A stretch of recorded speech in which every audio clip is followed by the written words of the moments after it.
Hi everyone, welcome to my week 6 PowerPoint presentation titled Political Neutrality. To set the stage for political neutrality and what it stands for, it's better to understand the Hatch Act of 1939 first.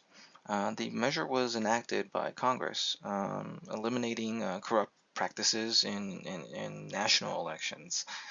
It was sponsored and named after Senator Carl Hatch.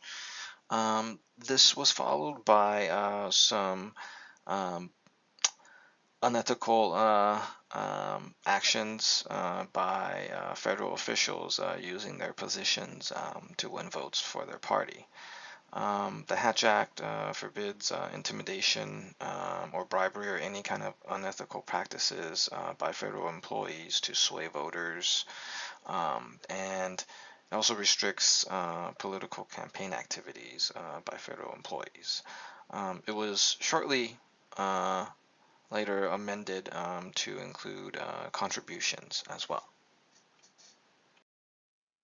Now, the provision of political neutrality by a administrator is to be required or to do their duties in a political neutral manner, right? This means that they are required to do the specific jobs that they're in impartially, right, and to implement the government's policies, right.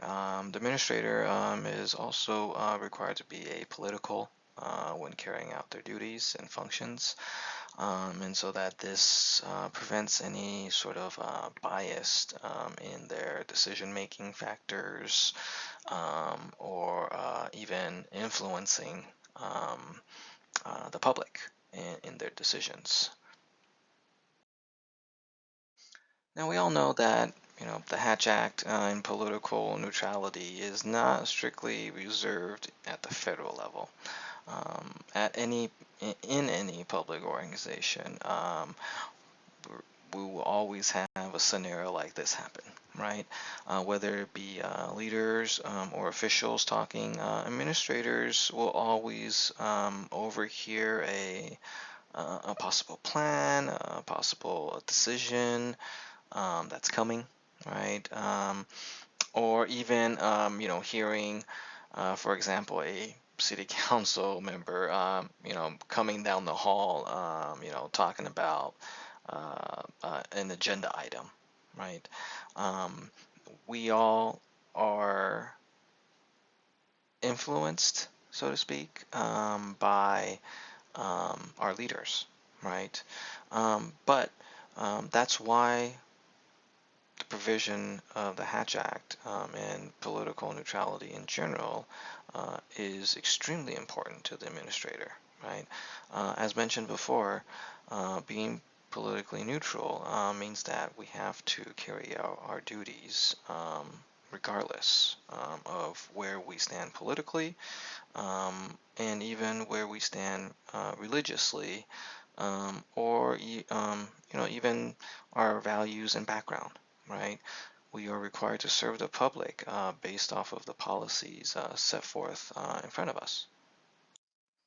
Now, the most important factor in political neutrality is public impact.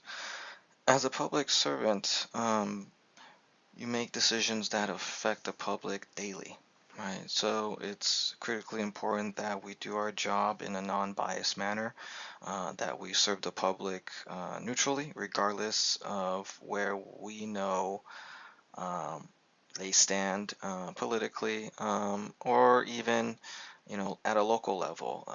If an applicant comes in with a project and we as administrators may be aware of sort of the political environment and how things may play out. However, that shouldn't affect our services for the public, or in this case, the applicant, right? We still have to be helpful and do our jobs and process whatever is needed in front of us. And the second critical factor is we are in an age of technology, right? The digital age. if public administrators are out there liking, sharing, right, tweeting, or even worse, commenting on policies that affect the public, or even worse, the people that they are serving, right? That becomes a problem, right?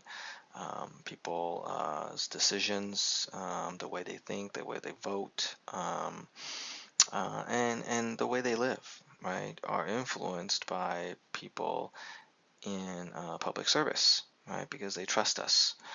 The public trust is something that we cannot break, right? As administrators, we are the glue, right, that holds things together.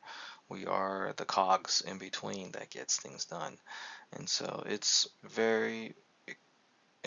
critically important that we are politically neutral in every sense, and also, being able to do our job in that environment. And so finally, public service, right, is that should be our number one focus, right, regardless of who we are, what our values are, and where our leaders' political stances are. Our number one focus is the public, and we need to provide public services efficiently, effectively, and in an unbiased manner, right? Because as you can see there, the words there are you know words that describe how we are supposed to serve the public, right? That encompasses what public service means. And so, once again, these provisions are critically important in public administration because, again, as administrators, we definitely need to be fair, ethical, and unbiased when we serve the public, and we need to do so in their best interest. And with that, I thank you for listening to my presentation this week, and I'll see you guys next week. Bye.